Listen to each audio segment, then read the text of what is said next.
Lors du dernier championnat du monde de hockey junior, l'Allemand Tim Stützle a retenu l'attention, mais aussi son bâton et surtout sa palette et la façon dont il met du ruban. C'est bizarre.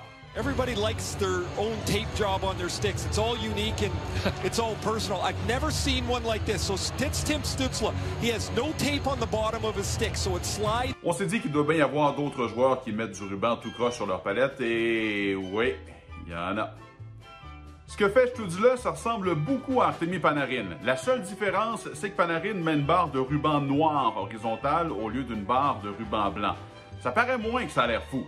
D'après moi, Ryan Johansson a manqué de tape quand il en a mis sur son bâton quand il était petit et il a marqué 2 buts la joute d'après. C'est probablement pour ça et parce qu'il est peut-être superstitieux qu'il a continué à faire ça avec sa palette.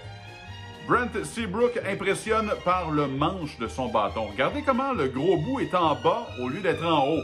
C'est complètement à l'envers. Aucune chance que sa main descende. Je comprends pas. Pour sa part, Phil Kessel aime avoir de l'adhérence. Met du ruban partout sur son bâton, il le transforme en vraie canne de bonbons. Être le commanditaire de ces bâtons, je lui dirais d'au moins laisser une place pour qu'on voit le nom de ma compagnie.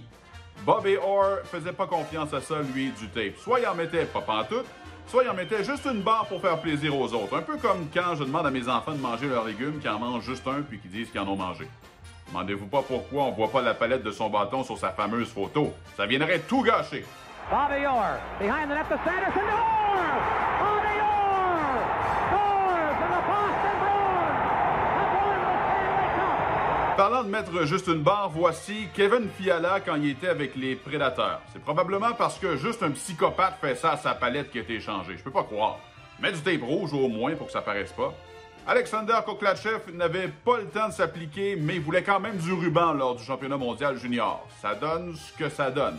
Si Koklachev avait pris son temps, ça aurait peut-être pu ressembler à ce que faisait Peter Klima dans le temps. C'est comme zébré.